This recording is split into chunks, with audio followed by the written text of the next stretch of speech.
Last lecture में हमने immovable property से रिलेटेड जुरिस्डिक्शन के बारे में पढ़ा था, राइट। सेक्शन 19 पढ़ा था, सेक्शन 20 पढ़ा था, राइट।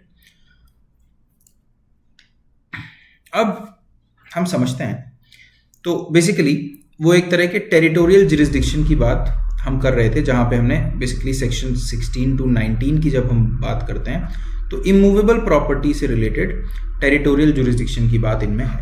तो हमने इस बारे में पढ़ा था। अब आगे हम देखते हैं, आगे पढ़ते हैं पिक्यूनरी जुरिस्डिक्शन के बारे में। हम देखते हैं सीपीसी में कौन से प्रोविजंस हैं जो डील करते हैं। तो बेसिकली सेक्शन 6 और section 15 of CPC pecuniary jurisdiction से डील करते हैं कोर्ट्स के अंडर सीपीसी। तो सेक्शन 6 ये बोलता है that save in so far otherwise expressly provided, nothing herein contained shall operate to give any court jurisdiction over suits the amount or value of the subject matter of which exceeds the pecuniary limits of its ordinary jurisdiction. Amount or value of the subject matter of which exceeds the pecuniary. तो जो मैंने आपको example दिया था, हम दोनों example एक साथ देखेंगे। पहले दोनों प्रोविजंस पढ़ लेते हैं। सेक्शन 15 बात करता है court in which suits to be institute. तो ये बोलता है every suit shall be instituted in the court of lowest grade competent to try it. तो बेसिकली ये एक तरह का रूल ऑफ प्रोसीजर है सेक्शन 15, राइट। इन दोनों अगर हम एग्जाम्पल्स को देखें, राइट, तो सेक्शंस को देखें तो सेक्शन 6 क्या बात कर रहा है हम पढ़ चुके हैं। ये एग्जाम्पल मैं आपको पहले दे चुका हूँ जब मैं आपको पिक्यूनरी जुरिस्डिक्शन एक्सप्लेन कर रहा था। तो सेक्शन 6 बात करता है कि अगर मान लीजिए किसी कोर्ट का जुरिस्डिक्शन 5 लाख रुपए तक के डिस्प्यूट्स को रिजॉल्व करने का है, तो आप इससे ज्यादा के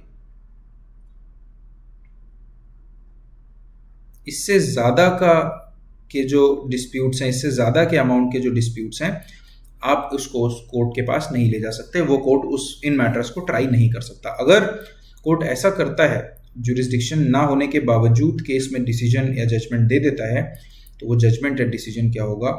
नल एंड वाइड होगा, राइट।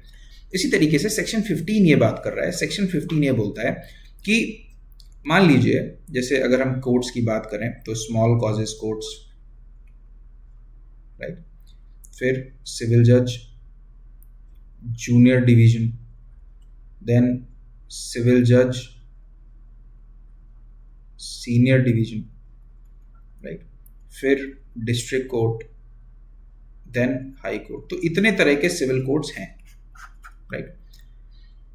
ये 1000 रुपीज तक के मैटर देख सकता है। For example as a matter of fact small causes courts maximum 1000 रुपए तक के मैटर देख सकता है। फिर सिविल जज junior division let's say 5 lakh तक के देख सकता है। सीनियर डिवीजन 1 करोड़ के देख सकता है, let's say, right. District court और हाई कोर्ट अनलिमिटेड देख सकते हैं। तो अगर मान लो कोई मैटर 400 रुपए का है, 400 रुपए का डिस्प्यूट है ए एंड बी के बीच में, तो अब ए क्या कर सकता है? A and B basically case file कर सकते हैं। इनमें से हर कोर्ट के पास जुरिस्डिक्शन है। स्मॉल कॉज कोर्ट्स भी देख सकता है। 5 लाख तक का जुरिस्डिक्शन जिसके पास ऑब्वियसली है, तो वो 400 रुपए तक का तो देख ही सकता है डिस्प्यूट। जिसके पास 1 करोड़ का जिस कोर्ट के पास जुरिस्डिक्शन है, वो भी 400 रुपए का तो देख ही सकता है। और जिसके पास अनलिमिटेड है, डिस्ट्रिक्ट कोर्ट और हाई कोर्ट, तो वो भी ऑब्वियसली अनलिमिटेड, वो भी 400 रुपए तक का जुरिस्डिक्शन तो देख ही सकते हैं।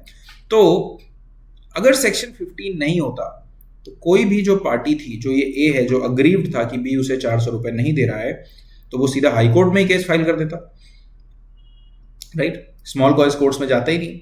पर सेक्शन 15 क्या बोलता है? सेक्शन 15 ये बोलता है कि अगर जब आप कोई सूट इंस्टीट्यूट कर रहे हो, तो आप किस कोर्ट में इंस्टीट्यूट करोगे? उस कोर्ट में इंस्टीट्यूट करोगे जो लोवेस्ट ग्रेड का होगा और कॉम्पिटेंट होगा उस मैटर को ट्राई करने के लिए, राइट। तो 400 रुपए तक का जो मामला है, वो ऑब्वियसली कौन सा लोवेस्ट ग्रेड का कोर्ट है इन सब में? Small cause court. क्या 400 रुपए का मामला ये डील कर सकता है? यस, डील कर सकता है, क्योंकि 1000 तक का डील कर सकता है और 400 तो उससे कम है। तो इसलिए ये सूट कहाँ पे फाइल होगा? स्मॉल कॉजेस कोर्ट में फाइल होगा, राइट। मान लेते हैं दूसरा एग्जांपल देखते हैं। 3 लाख रुपए का कोई डिस्प्यूट होता है। अब 3 लाख रुपए का डिस्प्यूट रिजॉल्व करने के लिए क्या स्मॉल कॉजेस कोर्ट कॉम्पिटेंट है? नो। तो स्मॉल कॉज कोर्ट में तो कर ही नहीं सकते। फिर क्या सिविल जज जूनियर डिवीजन कोर्ट है? यस, इस एग्जांपल के हिसाब से ये 5 लाख रुपए तक का कर सकता है। तो इसमें कर सकते हैं। सिविल जज senior division 1 crore, high court और डिस्ट्रिक्ट कोर्ट अनलिमिटेड, तो इन सब में कर सकते हैं। बट क्योंकि सेक्शन 15 है, सेक्शन 15 क्या बोलता है? सेक्शन 15 ये बोलता है कि आप लोवेस्ट ग्रेड के कोर्ट में जो कॉम्पिटेंट है उस पर्टिकुलर मैटर को ट्राई करने के लिए, वहां पे आप सूट फाइल करोगे। तो 3 लाख तक का मैटर है तो सिविल जज जूनियर डिवीजन 5 लाख तक के मैटर्स देख सकता है, तो ऑब्वियसली किस कोर्ट में आप फाइल करोगे? आप सिविल जज जूनियर डिवीजन के केस में फाइल करोगे। So this is what section 15 talks about, right. I hope आपको पेक्यूनियरी जुरिस्डिक्शन से रिलेटेड ये दोनों प्रोविजंस क्लियर होंगे। ये एग्जाम में डायरेक्टली भी पूछ लिए जाते हैं, तो इसलिए आप इन प्रोविजंस को याद रखिएगा। अक्सर प्री में ये क्वेश्चंस पूछे जाते हैं। अब हम डील करते हैं सब्जेक्ट मैटर जुरिस्डिक्शन से। इससे रिलेटेड हमने देखा कि अलग अलग तरीके के जो सब्जेक्ट मैटर हैं उनके लिए कोर्ट्स बने हुए, जैसे सिविल कोर्ट्स जो हैं वो क्रिमिनल मैटर्स नहीं देख सकते, और जो क्रिमिनल कोर्ट्स हैं वो सिविल मैटर्स नहीं डिसाइड कर सकते, राइट। जो कंज्यूमर कोर्ट्स हैं वो केवल कंज्यूमर से रिलेटेड मैटर्स ही डील कर सकते हैं, राइट। तो इसको हम बोलते हैं सब्जेक्ट मैटर जुरिस्डिक्शन। बट जब हम सीपीसी की बात करते हैं, सेक्शन 9 की बात करते हैं, तो सेक्शन 9 जो है वो ये बताता है सीपीसी का कि सिविल सूट, जो सिविल कोर्ट्स हैं वो किस तरह के मैटर्स देख पाएंगे, राइट। तो ये सिविल कोर्ट का जो सब्जेक्ट मैटर जुरिस्डिक्शन है उसके बारे में बात करता है सेक्शन 9, कि सिविल कोर्ट में किस तरह के मामले जो हैं, सिविल किस तरह के मामले जो हैं उनको वो डील कर पाए, राइट। तो हम सेक्शन 9 को एक बार देखते हैं। सेक्शन 9 क्या बोलता है? द कोर्ट शैल, राइट, याद रखिएगा, the court shall subject to the provisions herein contained have jurisdiction to try all suits of civil nature, right. तो इस चीज को आप याद रखिए, all suits of civil nature, right. ये सिविल नेचर वर्ड अपने आप में काफी इंपॉर्टेंट है, ये फ्रेज अपने आप में इंपॉर्टेंट है, हम इसको समझेंगे। Excepting suits of which their cognizance is either expressly और इम्प्लाइडली बार्ड। ये जो डेफिनेशन है आपको बहुत अच्छे से याद होनी चाहिए, मतलब इसके जो इंग्रेडिएंट्स हैं वो बहुत अच्छे से याद होने चाहिए। तो देखिए ये क्या बोल रहा है? ये बोल रहा है कि सिविल कोर्ट जो है वो सारे जो सूट्स ऑफ सिविल नेचर हैं उनको ट्राई कर सकता है, केवल उनको छोड़ के जिनका कॉग्निजेंस जो है इम्प्लाइडली या फिर एक्सप्रेसली बार्ड है, राइट, राइट। केवल उन सूट्स को छोड़ के अदरवाइज सारे कोर्ट्स, जो सारे सूट्स हैं of civil nature, civil courts try करेगा, राइट। फिर इसका अगर हम एक्सप्लेनेशन देखते हैं, it says a suit in which the right to property और to an office is contested in a suit, right. ऐसा सूट जहां पे राइट टू प्रॉपर्टी या फिर किसी पोजीशन, किसी पद की बात है, राइट टू ऑफिस कंटेस्टेड है किसी सूट में, राइट। तो उस सूट को हम सूट ऑफ सिविल नेचर मानेंगे, भले ही उस सूट का जो डिसीजन है वो किसी रिलीजियस राइट या सेरेमनीज पे डिपेंड करता हो। ओके, समझेंगे इसका क्या मतलब है। एंड एक्सप्लेनेशन 2 फर्दर एक्सप्लेन करता है एक्सप्लेनेशन 1 को। It says for the purposes of this section it is immaterial whether or not any fees is attached to the office referred to in explanation 1 or whether or not such office is attached to a particular place। मतलब भले ही ये जो office की बात की गई है explanation 1 में, इससे कोई फीस या इससे रेम्यूनरेशन रिलेटेड हो या ना हो, भले ही रेम्यूनरेशन या फीस की कोई बात हो या ना हो, फिर भी अगर जो राइट टू ऑफिस है इसको हम सूट ऑफ सिविल नेचर मानेंगे, भले ही उस ऑफिस के लिए, उस पद के लिए कोई फीस वगैरह मिलती हो या नहीं मिलती हो, या फिर भले ही वो किसी प्लेस से अटैच्ड हो या ना हो, मतलब उसका कोई परमानेंट एड्रेस टाइप का हो या फिर ना हो, राइट। तो बेसिकली सेक्शन 9 जो है वो ये बोलता है कि जो भी सूट्स ऑफ सिविल नेचर हैं उनको अगर वो एक्सप्रेसली और इम्प्लाइडली बार्ड नहीं है किसी लॉ के थ्रू, तो उनका ट्रायल सिविल कोर्ट कर सकता है, राइट। फिर पर ये नहीं बताता कि सूट ऑफ सिविल नेचर क्या होते हैं, बस एक्सप्लेनेशन में थोड़ा सा एक इंडिकेशन दे देता है कि ऐसे मामले जिनमें राइट टू प्रॉपर्टी या फिर right to an office is contested, भले ही उस राइट टू ऑफिस से कोई फीस अटैच्ड हो या ना हो, कोई प्लेस एग्जैक्टली अटैच्ड हो, एसोसिएटेड हो या ना हो, फिर भी उस सूट को क्या माना जाएगा? सूट ऑफ सिविल नेचर माना जाएगा, राइट। तो बेसिकली जो एक्सप्लेनेशन हैं ये दोनों, इनको मैं एक बार आपको यहीं पे एक्सप्लेन कर देता हूं तो आपके लिए काफ़ी आसान हो जाएगा। बेसिकली ये जो राइट टू ऑफिस वगैरह की बात हो रही है, तो बेसिकली ये एक हेरिडिटरी ऑफिस की बात है, राइट। इसका एग्जांपल एक हेरिडिटरी ऑफिस हो सकता है। हेरिडिटरी ऑफिस वो होता है, जैसे आप नाम से समझ सकते हो, हेरिडिटरी मतलब जो generation to generation pass on होता है, राइट, जो generation to generation pass on होता है। फॉर एग्जांपल एक विलेज में एक विलेज हेड प्रीस्ट जो है उसका राइट टू वर्शिप, ठीक है, वो उसका है, फिर उसके बेटे का, फिर उसके बेटे का, इस तरह से पास ऑन हो रहा है। ये राइट टू हेरिडिट, भले ही इस चीज के लिए कोई फीस हो या ना हो, राइट। दूसरा हो सकता है कोई म्यूजिशियन हो विलेज में, जब विलेज में ग्राम देवी की जो विलेज डीटी होती है उसकी उनकी जब पूजा हो तो उसमें उनका हेरिडिटरी राइट हो उस म्यूजिशियन का कि जो म्यूजिक है वो वही जो रिलीजियस जो रिचुअल से रिलेटेड जो म्यूजिक है वही प्ले करेगा। ये उसका हेरिडिटरी राइट हो सकता है, राइट, भले ही इसके लिए उसे कोई पैसा मिलता हो ना मिलता हो, राइट।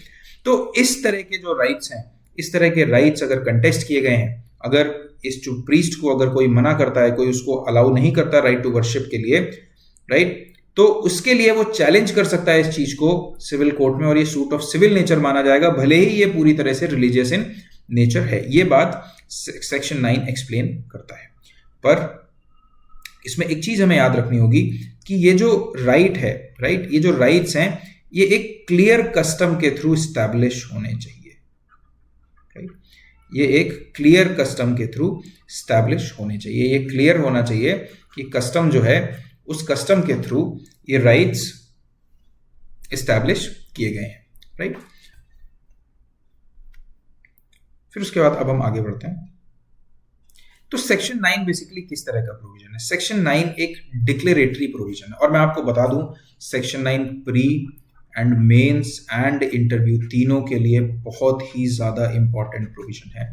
आपको इसको इन एंड आउट पढ़ना है, कुछ भी नहीं छोड़ना है। मैंने भी बहुत डिटेल में इसको कवर किया है, मैं बहुत डिटेल में पढ़ाने वाला हूं आपको। तो सेक्शन 9 एक तरह का डिक्लेरेटरी प्रोविजन है। ये क्या डिक्लेयर करता है, राइट? ये बताता है कि एम्बिट क्या होगा, स्कोप क्या होगा सिविल कोर्ट के जुरिस्डिक्शन का, राइट, कि सिविल कोर्ट किस तरह के जो मैटर्स हैं उनको डील कर पाएगा। तो डिक्लेरेशन जो है इस प्लीनरी मतलब अपने आप में कंप्लीट है, एब्सोल्यूट है, और ये डिक्लेयर किया गया है सेक्शन 9 में कि जो कोर्ट है सिविल कोर्ट उसको जुरिस्डिक्शन होगा subject to regulatory and restrictive provisions of CPC as well as implied और express bars under any other laws. मतलब सिविल कोर्ट है तो वो सूट ऑफ सिविल नेचर तो ट्राई कर ही सकता है, एक्सेप्ट कहीं पे अगर उसको बार किया गया हो एक्सप्रेसली या इम्प्लाइडली सीपीसी के थ्रू या फिर किसी और लॉ के थ्रू, केवल वहीं पे वो सूट ऑफ सिविल नेचर को का ट्रायल नहीं कर सकता, एडजुडिकेशन नहीं कर सकता। अदरवाइज सिविल नेचर के सूट्स को वो डिटरमाइन कर सकता है, उनको एडजुडिकेट कर सकता है, राइट। एक बार अगर ये बात स्टैब्लिश हो जाती है कि एक कोर्ट के पास, एक सिविल कोर्ट के पास जुरिस्डिक्शन है उस किसी पर्टिकुलर केस को ट्राई करने के लिए और कोई बार नहीं है उस कोर्ट के ऊपर, तो सेक्शन 9 के हिसाब से, इस चीज को याद रखिएगा, प्री में पूछा गया है, according to section 9 court is bound to try the suit and the party concerned will have the right to have the suit tried, right? ऐसे मामलों में जो डिक्लेरेशन है सेक्शन 9 का वो क्या है कि ऐसे मामलों में फिर कोर्ट बाउंड है उस सूट का ट्रायल करने के लिए, और वो जो पार्टी है जिसका जो सूट लेके गई है कोर्ट के पास, उस पार्टी के पास राइट है कि वो उसके सूट का ट्रायल उस सिविल कोर्ट में करवाए, उसके सूट का ट्रायल हो, राइट। तो ये कोर्ट का डिस्क्रिशन नहीं है, ये सिविल कोर्ट की ड्यूटी है। सिविल कोर्ट बाउंड है किस चीज के लिए? सूट ऑफ सिविल नेचर का ट्रायल करने के लिए, अगर कोई बार नहीं है तो, if there is no bar in that case, right. तो ये चीज आप जरूर ध्यान रखिएगा।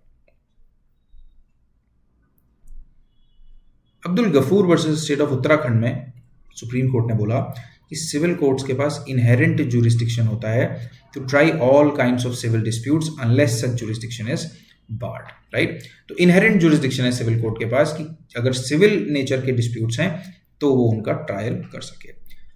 इसी तरीके से every person also has the inherent right to bring a civil suit before a civil court and the jurisdiction of the court shall be presumed, right. तो हर इंसान का इनहेरेंट, एक तो हर सिविल कोर्ट का इनहेरेंट राइट है कि वो सिविल डिस्प्यूट का ट्रायल कर सके, दूसरा हर इंसान का इनहेरेंट राइट है कि वो सिविल सूट सिविल कोर्ट के सामने ला सके, प्रेजेंट कर सके, राइट। इसी तरीके से RSRTC वर्सेस बाल मुकुंद एंड अनदर में भी सुप्रीम कोर्ट ने 2009 में बोला कि section 9 is a manifestation of the maxim ubi jus इबी रेमेडियम, राइट। हमने पढ़ रखा है कि उबी जस इबी रेमेडियम का मतलब होता है where there is a right there is remedy, right. तो सेक्शन 9 एक तरह से क्या है, मैनिफेस्टेशन है इस बात का, इस मैक्सिम को बेसिकली सेक्शन 9 मैनिफेस्ट करता है, अपने आप में इनकॉर्पोरेट करता है कि सिविल नेचर से रिलेटेड अगर किसी का कोई राइट है, सिविल राइट है, तो उसकी रेमेडी सीपीसी में होगी और सेक्शन 9 के तहत सिविल कोर्ट जो है वो उस केस का ट्रायल कर सकता है और उस जो रिलीफ है उस पार्टीज को जो उस केस में इन्वॉल्व है सिविल केस में वो दे सकता है, right. So it provides for the effective remedy through the civil proceedings in the cases of violation of legal rights, right. Jurisdiction civil court का प्लीनरी है, प्लीनरी मतलब एब्सोल्यूट है अपने आप में, but however it is subject to provisions of CPC and other laws जो कि express या इंप्लाइड बार लगा सकते हैं, राइट। और जैसे कि हमने पहले पढ़ा, jurisdiction of the civil courts is per se and the courts can not refuse to entertain the suit, right. तो सिविल कोर्ट क्या है, बाउंड है सिविल मैटर्स को डिसाइड करने के लिए, राइट। सिविल मैटर्स को डिसाइड करने के लिए सिविल कोर्ट क्या है, बाउंड है, वो मना नहीं कर सकता, वो रिफ्यूज नहीं कर सकता कि मैं सूट एंटरटेन ही नहीं करूंगा, ठीक है। सूट में अगर कोई प्रॉब्लम है तो डिसमिस कर सकता है वो, पर वो लीगल ग्राउंड पे डिसमिस करेगा, अगर कोई टेक्निकल डिफॉल्ट है उस पर डिसमिस करेगा, पर ऐसा नहीं कर सकता कि नहीं मैं ये सूट ट्राई ही नहीं करूंगा, ये सूट में देखूंगा ही नहीं। अगर सिविल कोर्ट के पास जुरिस्डिक्शन है तो सिविल कोर्ट ऐसा नहीं कह सकता, राइट। जब भी सूट फाइल किया जाता है कोर्ट में तो ये प्रिजम्पशन होता है कि कोर्ट के पास जुरिस्डिक्शन है, right. And burden of proof, ये प्रूफ करने का कि कोर्ट के पास जुरिस्डिक्शन नहीं है उस पार्टी के ऊपर होता है जो पार्टी ये ऑब्जेक्ट करती है, जो पार्टी ये क्लेम करती है कि कोर्ट के पास जुरिस्डिक्शन नहीं है, राइट। तो मान लीजिए ए सिविल सूट फाइल करने गया कोर्ट के पास एंड बी, तो ये प्रिज्यूम किया जाएगा कि कोर्ट के पास जुरिस्डिक्शन है। बी ऑब्जेक्ट करता है, बी कहता है नहीं इस कोर्ट के पास जुरिस्डिक्शन ही नहीं है, तो ये बी के ऊपर है बर्डन ऑफ प्रूफ, मतलब बी को प्रूफ करना पड़ेगा कि कोर्ट के पास जुरिस्डिक्शन नहीं है, राइट। ये चीज आपको ध्यान रखनी है। एंड देन इट, इस केस में ये भी बोला गया था, it is the same court which will decide upon the question of its jurisdiction. ये हम पहले भी पढ़ चुके हैं कि जिस कोर्ट, अगर ये बोला जा रहा है कि इस कोर्ट के पास जुरिस्डिक्शन नहीं है तो यही कोर्ट डिसाइड करेगा कि इसके पास जुरिस्डिक्शन है या फिर नहीं है, राइट। अब मैंने आपको बोला था कि आप एक फ्रेज ध्यान से पढ़िएगा, सूट ऑफ सिविल नेचर। देखिए सेक्शन 9 में केवल सिविल सूट भी तो लिखा जा सकता था, पर क्या लिखा, suit of civil nature. Civil suit अगर लिखा जाता तो उसका स्कोप जो है वो नैरो हो जाता थोड़ा, क्यों, क्योंकि ऐसे मामले जहां पे केवल सिविल राइट से रिलेटेड जो इश्यूज हैं केवल वही आ पाते, राइट। पर सूट ऑफ सिविल नेचर जहां पे लिखा है, इसका मतलब यह है कि ये जो इसका जो दायरा है, जो स्कोप है, वो थोड़ा क्या हो गया, बढ़ गया अपने आप में, कि कोई मामला कंप्लीटली सिविल राइट से रिलेटेड नहीं होगा, पर फिर भी अगर कोई दूसरे मामले भी हैं, बट अगर सिविल राइट भी है उस केस में, तो उसको सूट ऑफ सिविल नेचर बोला जाएगा। इसको हम एक एग्जाम्पल के थ्रू समझते हैं, आप इसको इस तरह से भी समझ सकते हैं। ये एक जो बड़ा सर्कल है, ये basically suit of civil nature है, और इसके अंदर ये एक तरीके से सिविल सूट है, राइट। तो आप देख सकते हैं कि जो सूट ऑफ सिविल नेचर है वो अपने आप में क्या है, काफी ब्रॉड है, और उसके अंडर आता है सिविल सूट। तो बेसिकली जो सीपीसी जिन्होंने ड्राफ्ट किया वो ये चाहते थे कि सिविल कोर्ट्स के पास जो जुरिस्डिक्शन हो वो वाइडर जुरिस्डिक्शन हो, वो केवल प्योर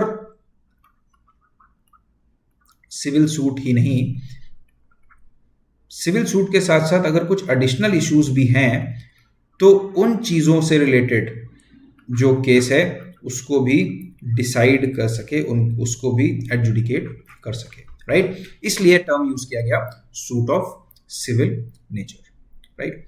तो जनरली जहां पे वायलेशन ऑफ लीगल राइट होता है उसे वहां पे सिविल सूट फाइल होता है, प्योर सिविल सूट होता है जहां पे केवल लीगल राइट का वायलेशन है। पर अगर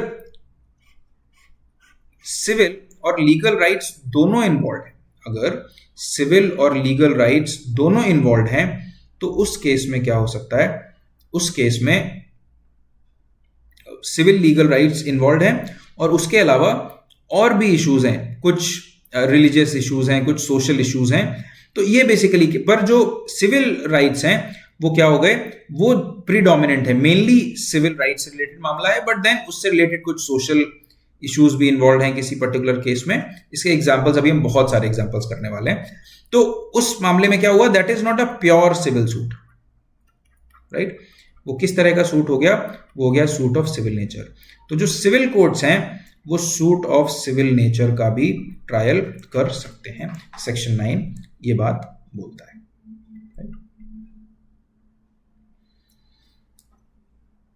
तो ऑब्वियसली सेक्शन 9 क्या करता है, एक वाइडर एम्बिट देता है सिविल कोर्ट्स को ये suit of civil nature phrase use करके।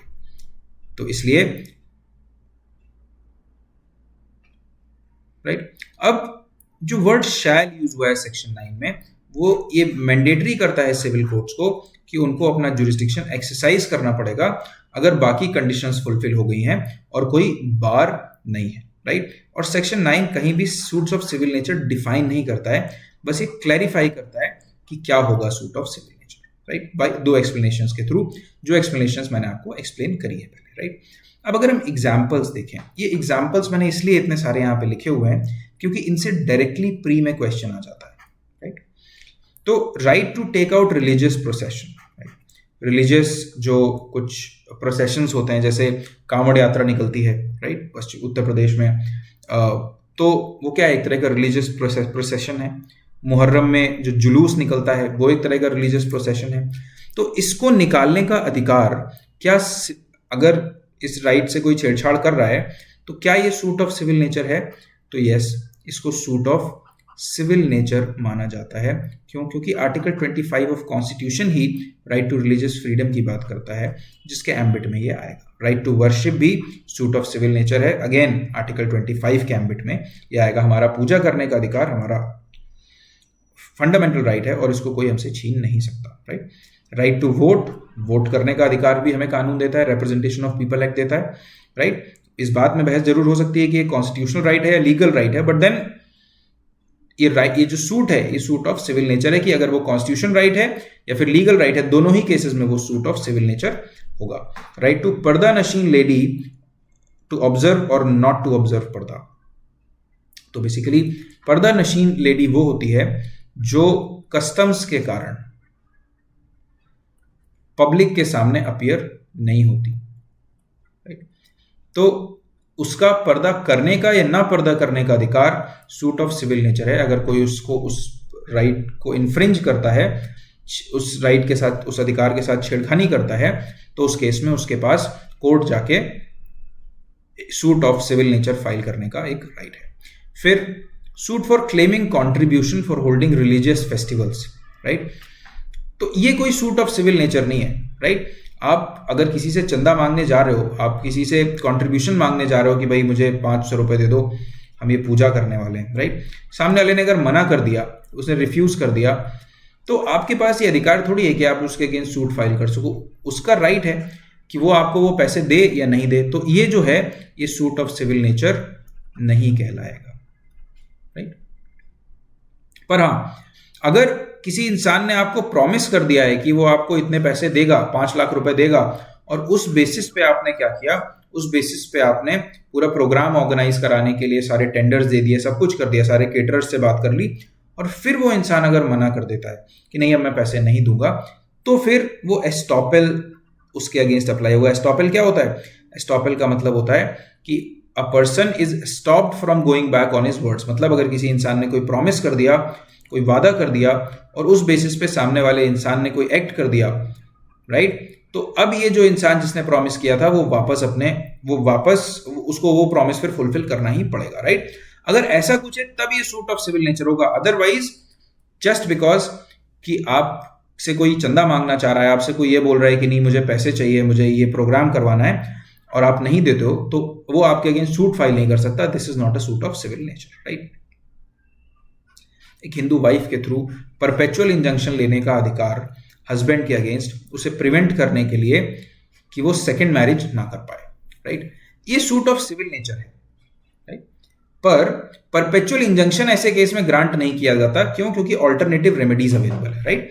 तो जो एक हिंदू वाइफ का परपेचुअल इंजंक्शन लेने का अधिकार हस्बैंड के अगेंस्ट, ताकि उसको रोका जा सके सेकंड मैरिज करने से, ये आप इतना समझ लीजिए कि ये सूट ऑफ सिविल नेचर है, right. Right to religious honour not connected with office. तो देखिए, राइट टू रिलीजियस ऑफिस हमने पढ़ा, वो सूट ऑफ सिविल नेचर होगा।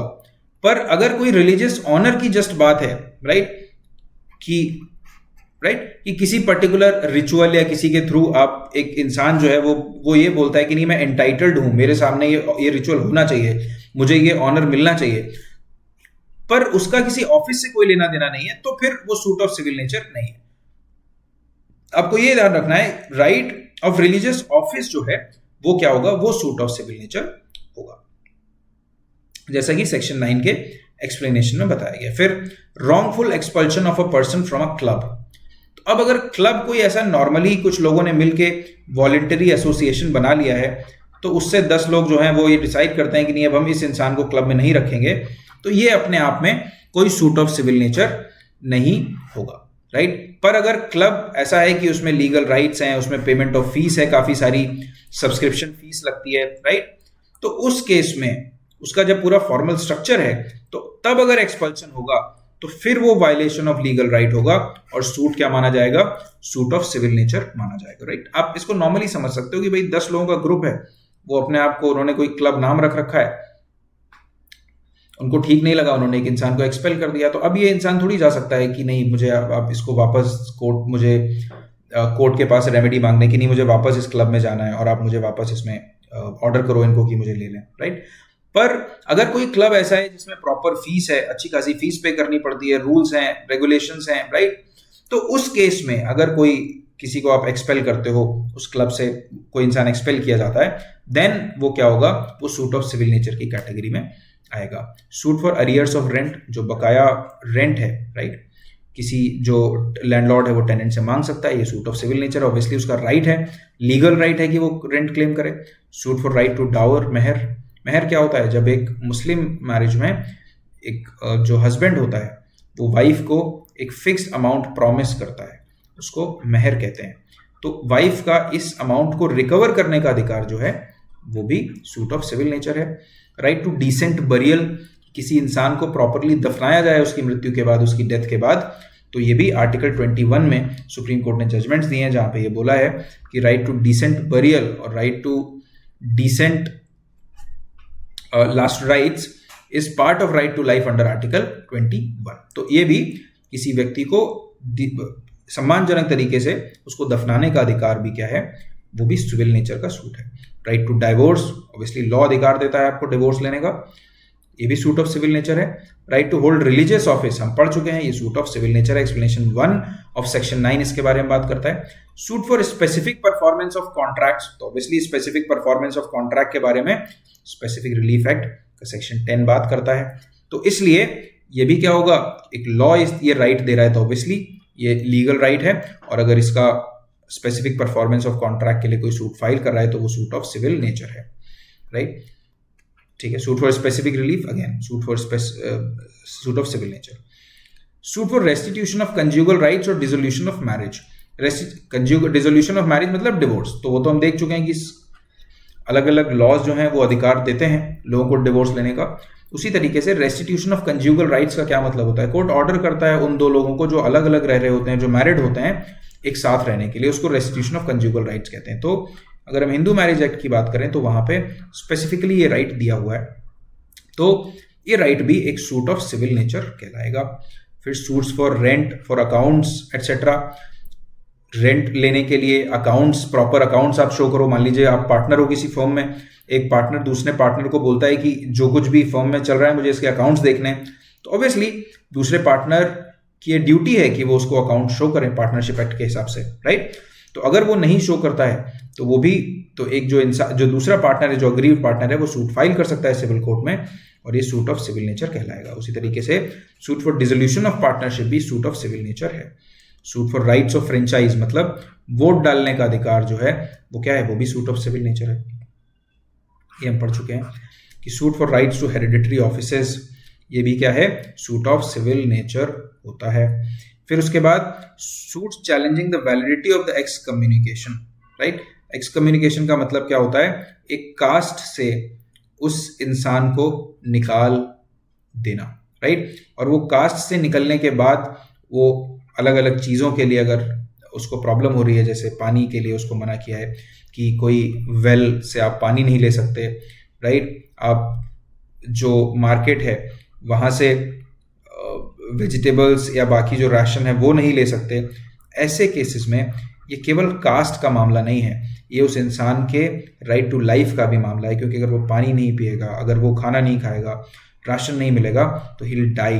तो बेसिकली ये कास्ट की ही केवल बात नहीं है, प्योर कास्ट का क्वेश्चन नहीं है ये आर्टिकल 21 का भी क्वेश्चन है। अगर कास्ट से एक्स कम्युनिकेट करने के पे ये सारी चीजें भी इन्वॉल्व हो रही हैं, तो फिर वो जो एक्स कम्युनिकेशन है वो क्या हो जाएगा, वो सूट ऑफ सिविल नेचर हो जाएगा, क्योंकि कास्ट का इशू तो है बट उसके साथ साथ ये लीगल राइट भी इन्वॉल्व है। पर अगर ये सारे लीगल राइट्स इन्वॉल्व नहीं है, केवल एक्स कम्युनिकेशन की ही बात है, जहां पे ये बोला गया है कि कास्ट के जो दूसरे लोग हैं वो इस व्यक्ति से बात नहीं करेंगे, केवल अगर इतनी सी बात है, then it is not a suit of civil nature. ये बात आपने दिमाग में बिठा लीजिएगा। ये जो मैंने डिफरेंस आपको एग्जाम्पल के थ्रू बताया, ये काफी इंपॉर्टेंट है और एग्जाम में पूछा जाता है, right.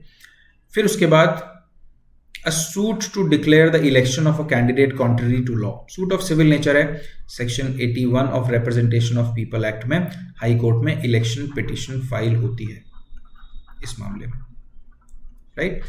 A suit for declaration of the validity of election as municipal commissioner, कि भाई कोई जो इलेक्शन था म्युनिसिपल कमिश्नर का, हालांकि अब इंडिया में जो म्युनिसिपल कमिश्नर है उसका इलेक्शन नहीं होता है, अपॉइंटमेंट होता है, राइट। जनरली ये लोग IAS या PCS ऑफिसर्स होते हैं, right. A suit to set aside an award, right. अगर ट्रिब्यूनल जो डिसीजन देता है उसको अवार्ड कहते हैं, राइट। ट्रिब्यूनल के डिसीजन को अवार्ड कहते हैं। तो इस अवार्ड को सेट असाइड करने के लिए अगर कोई सूट फाइल किया गया है, राइट, या आर्बिट्रेशन में कोई अवार्ड, आर्बिट्रेशन में कोई जो डिसीजन आता है उसको भी अवार्ड कहते हैं, उस अवार्ड को सेट असाइड करने के लिए अगर कोई सूट फाइल किया गया है तो वो भी सूट ऑफ सिविल नेचर कहलाता है। Suit against wrongful dismissals from service and for salaries, अगर किसी इंसान को रॉन्गफुली इलीगली डिसमिस कर दिया जाता है सर्विस से, और या फिर उसको सैलरीज नहीं दी जाती, तो वो भी एक तरह का सूट ऑफ सिविल नेचर है। और सिविल कोर्ट इस तरह के सूट्स को एंटरटेन कर सकते हैं, राइट। आई होप आपको, ये मैंने इतने सारे एग्जाम्पल्स इसलिए लिए क्योंकि ये सब कहीं ना कहीं किसी न किसी एग्जाम में पूछे गए हैं, राइट। अब कौन से सूट ऑफ सिविल नेचर नहीं है, तो बेसिकली वो सूट्स जिनमें प्रिंसिपली कास्ट का क्वेश्चन है, राइट। जैसे मैंने आपको बताया कि कास्ट के लोगों ने डिसाइड किया कि हम बात नहीं करेंगे, राइट। ये डिसाइड किया कि कोई इनके यहाँ खाना खाने नहीं जाएगा, कोई इनको शादी में नहीं बुलाएगा। तो इस तरह के जो क्वेश्चन है ये प्योर क्वेश्चंस हैं कास्ट से रिलेटेड, इसमें लॉ का कोई एंगल नहीं है, लीगल राइट का कोई एंगल नहीं है, राइट। ये सोशल राइट्स और सोशल इश्यूज हैं, तो इसमें सिविल कोर्ट इंटरफेयर नहीं करेंगे, राइट।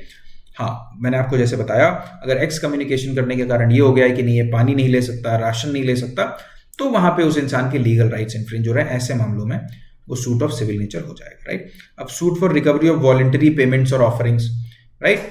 अब कोई, मान लीजिए कोई इंसान है, हर एक मंदिर में 500 रुपये हर महीने देता है, वो 2 महीने नहीं दे पाया, तो क्या मंदिर के जो लोग हैं जो उसको मैनेज कर रहे हैं, क्या वो उसके अगेंस्ट केस फाइल कर सकते हैं कि देखिए इसने मुझे हमें 500 रुपये इस मंदिर कमेटी को नहीं दिए? ऑब्वियसली नहीं कर सकते हैं। क्यों? क्योंकि उसकी वॉलंटरी पेमेंट थी, ज़रूरी नहीं है वो उसकी इच्छा थी, वो इसलिए दे रहा था। अभी उसकी इच्छा नहीं है तो नहीं दे रहा है। फिर अगर प्योरली रिलीजियस राइट्स सेरेमनीज की बात है, राइट, कि कोई पूजा परफॉर्म होनी है तो वो किस तरीके से परफॉर्म होनी है, ये कोर्ट थोड़ी डिसाइड करेंगे। ये सिविल कोर्ट का डोमेन नहीं है, ये रिलीजन का डोमेन है। और रिलीजियस राइट्स एंड सेरेमनीज जो हैं वो रिलीजन के डोमेन में है, वो रिलीजन के लोग जो है वो डिसाइड करेंगे, उसमें सिविल कोर्ट का कोई से नहीं है, राइट। फिर उसके बाद suits for upholding mayor dignity और ऑनर, जैसे कोई एक ऑनरेरी लेक्चरर है, ऑनरेरी प्रोफेसर है, वो क्या कर रहे हैं, वो ये बोल रहे हैं कि नहीं मुझे तो यहाँ पे लेक्चर देना ही देना है, राइट। तो वो ऑनरेरी हैं, उनका ऐसा कोई राइट नहीं है, ऐसी कोई ड्यूटी नहीं है, राइट। तो वो ये जिद नहीं पाल सकते कि नहीं, अगर उनको मना किया गया है कि आप यहाँ पे लेक्चर नहीं देंगे, तो उस केस में उनके पास ऐसी कोई लीगल रेमेडी नहीं है, लीगल राइट नहीं है कि नहीं वो लेक्चर मैं दे के ही मानूंगा, राइट। तो इस तरह के जो सूट्स हैं, these are not suits of civil nature, right. फिर एक चीज हमने देखी कि ऐसे कौन से सूट्स जो हैं, एक हमने पढ़ा एक्सप्रेसली और इम्प्लाइडली बार्ड। तो एक्सप्रेसली बार्ड का मतलब बेसिकली क्या होता है कि जहां पे कोई स्टैट्यूट, कोई लॉ खुद से ही, अब हमने देखा कि सिविल नेचर का सूट सिविल कोर्ट ट्राई करेगा, बस सिविल कोर्ट जो है बार्ड नहीं होना चाहिए, एक्सप्रेसली और impliedly to decide that issue, right. तो ये एक्सप्रेस और इम्प्लाइड बार क्या है? एक्सप्रेस बार बेसिकली वो बार है कि मान लीजिए जैसे रेवेन्यू कोर्ट्स हैं, तो रेवेन्यू कोर्ट से रिलेटेड जो लॉ है वो ये बोल रहा है कि सिविल कोर्ट्स इस मैटर को नहीं सुनेंगे, राइट। तो ऑब्वियस सी बात है, ये एक बार है सिविल कोर्ट के ऊपर कि रेवेन्यू से रिलेटेड जो मैटर्स है वो नहीं सुनेंगे, राइट। उसी तरीके से जैसे कोड ऑफ क्रिमिनल प्रोसीजर है, सीआरपीसी है, तो वो क्लियर है कि वो कौन सुनेगा, क्रिमिनल कोर्ट्स वो उन मैटर्स को डिसाइड करेंगे, सिविल कोर्ट्स नहीं करेंगे। अगर इनकम टैक्स से रिलेटेड मैटर है तो ये बात इनकम टैक्स एक्ट में क्लियर है कि इनकम टैक्स ट्रिब्यूनल जो है वो डिसाइड करेगा इससे रिलेटेड मैटर्स, सिविल कोर्ट्स नहीं करेंगे। तो ये एक तरह का एक्सप्रेस बार हो गया, राइट। अब इंप्लाइड बार क्या होता है? इंप्लाइड बार बेसिकली क्या होता है, जब कोई जनरल प्रिंसिपल ऑफ लॉ किसी सूट को बार करता है, राइट, जहां पे कोई एक स्पेसिफिक रेमेडी किसी स्टैट्यूट में दी गई है, तो जो इंसान है, एक पार्टी है, वो उस रेमेडी के अलावा कोई और रेमेडी क्लेम कर रहा है। मान लीजिए कि लैंड एक्विजिशन एक्ट में दिया गया है कि जब भी किसी इंसान की जमीन ली जाएगी तो उसे कॉम्पनसेशन दिया जाएगा, राइट। अब ये रेमेडी लैंड एक्विजिशन एक्ट में दे रखी है, तो इसका मतलब यह है कि अगर लैंड एक्विजिशन एक्ट के तहत कार्रवाई होती है, कोई किसी की जमीन लेता है, तो उसमें अब दूसरी रेमेडीज नहीं है उस इंसान के पास। उसके पास क्या रेमेडी है कि जस्ट एंड प्रॉपर जो कॉम्पनसेशन हो सकता है, जो भी उस एक्ट में लिखा है वही मिलेगा। अब वो इंसान इंजंक्शन के लिए क्लेम करे कि नहीं, सरकार के अगेंस्ट इंजंक्शन ग्रांट कर दो कि वो ये प्रॉपर्टी मेरी अक्वायर ना करे लैंड एक्विजिशन एक्ट के अंदर, तो कोर्ट मना कर देगा। कोर्ट बोलेगा कि भाई लैंड एक्विजिशन एक्ट के अंदर आपको जो राइट मिला है वो कॉम्पनसेशन क्लेम करने का मिला है, अगर वो नहीं मिल रहा है प्रॉपरली तो आप बता सकते हो, राइट। पर उसके अलावा बेसिकली क्या है, एक तरह का इंप्लाइड बार है दूसरी रेमेडीज पे, हम वो रेमेडीज आपको इसमें नहीं दे सकते, राइट। फिर कुछ सिविल नेचर के जो सूट्स हैं वो पब्लिक पॉलिसी के ग्राउंड पे भी बार्ड होते हैं, राइट। तो एक विटनेस ये बोले कि मैंने आपके केस में झूठी गवाही दी है, तो इसलिए अब मुझे उसके लिए आप 10,000 रुपए दे दो, और जब आप मना कर दो तो विटनेस आपके अगेंस्ट कोर्ट जाए और बोले कि मैं सिविल सूट फाइल करूंगा सिविल कोर्ट में, तो क्या सिविल कोर्ट इस मैटर का कॉग्निजेंस लेगा, इस तरह के केसेस का कॉग्निजेंस लेगा? आंसर होगा नो, नहीं लेगा। क्यों? क्योंकि पब्लिक पॉलिसी के बेसिस पे ये मना है, मतलब ये अलाउड ही नहीं है कि विटनेस पैसा ले, झूठ ले, पैसा देके गवाही दे, ये तो अपने आप में एक क्राइम भी है, और तो इसके लिए तो इसको पनिश वैसे ही किया जाएगा, राइट। पर साथ ही साथ ये जो 10,000 रुपए इसने दिए हैं वो भी इसके डूब जाएंगे, उसको रिकवर करने के लिए भी इसको अलाउ नहीं किया जाएगा, राइट। उसी तरीके से अगर कोई जुडिशियल ऑफिसर है, उसने कोई डिसीजन दिया है तो, और अपनी ड्यूटीज के दौरान कोई डिसीजन दिया है, उससे किसी पार्टी को कोई हार्म हुआ है, तो वो उसके अगेंस्ट डैमेजेस का सूट नहीं फाइल कर सकता कि क्योंकि इसने ये जजमेंट दिया है, इससे मेरा ये लॉस हो गया, इसलिए इस जज को बोलो, जुडिशियल ऑफिसर को बोलो कि ये मुझे डैमेजेस थे, राइट। तो इस तरह की जो चीजें हैं, दीज आर इम्प्लाइड बार्स। इस तरह के जो सूट्स हैं, ऑब्वियसली आप लॉजिकली भी सोचोगे तो कोई सिविल कोर्ट इस तरह के सूट्स को एंटरटेन नहीं करेगा, राइट।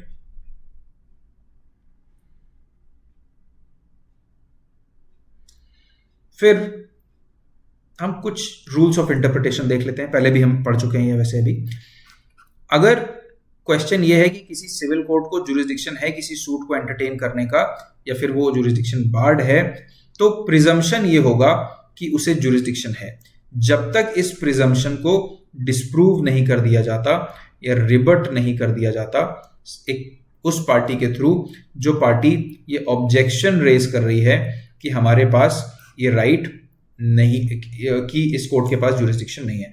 अगर वो पार्टी ये क्लियरली प्रूव कर देती है कि इस कोर्ट को जुरिस्डिक्शन नहीं है, केवल तभी ये माना जाएगा कि एक पर्टिकुलर सिविल कोर्ट को उस सिविल मैटर को डिसाइड करने का जुरिस्डिक्शन नहीं है। अदरवाइज प्रिजम्पशन पहले यही होगा कि कोर्ट के पास जुरिस्डिक्शन है, राइट।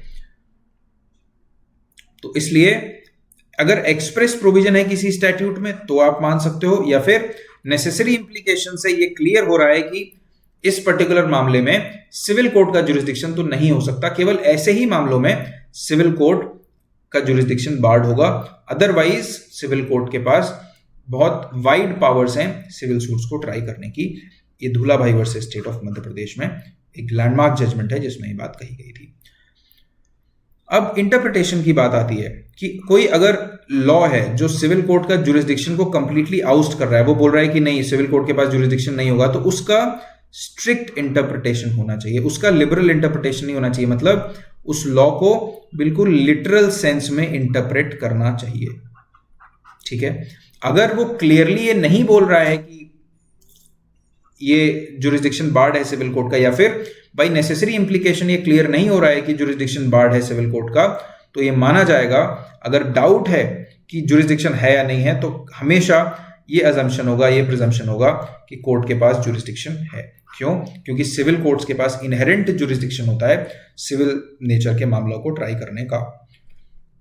इसी तरीके से सुप्रीम कोर्ट ने इस केस में भी बोला था कि जो नॉर्मल रूल ऑफ लॉ है वो ये है कि सिविल कोर्ट्स के पास जुरिस्डिक्शन है to try all suits of civil nature except those of which cognizance by them is either expressly और impliedly excluded as provided under section 9 of CPC. मतलब कि अगर फिर वही बात है कि सिविल कोर्ट के पास जुरिस्डिक्शन तो होता ही है सिविल कोर्ट सिविल नेचर के डिस्प्यूट को सूट्स को ट्राई करने का, अगर एक्सप्रेसली और इम्प्लाइडली बार्ड नहीं है वो जुरिस्डिक्शन किसी पर्टिकुलर लॉ के थ्रू या सीपीसी के थ्रू, राइट। तो ये माना जाएगा कि इसके पास जुरिस्डिक्शन है, राइट। तो ये था सेक्शन 9। सेक्शन 9 बहुत ही ज्यादा इंपॉर्टेंट है अगर हम बात करें सीपीसी के एग्जाम्स की, प्री मेंस इंटरव्यू सबसे रिलेटेड, इसीलिए मैंने आपको बहुत एक्सटेंसिवली पढ़ाया है ये, राइट। तो आप इस लेक्चर को आराम से देखिए, बार बार देखिए, राइट। और कहीं कोई डाउट हो तो आप मुझसे कांटेक्ट कर सकते हैं, राइट। Thank you.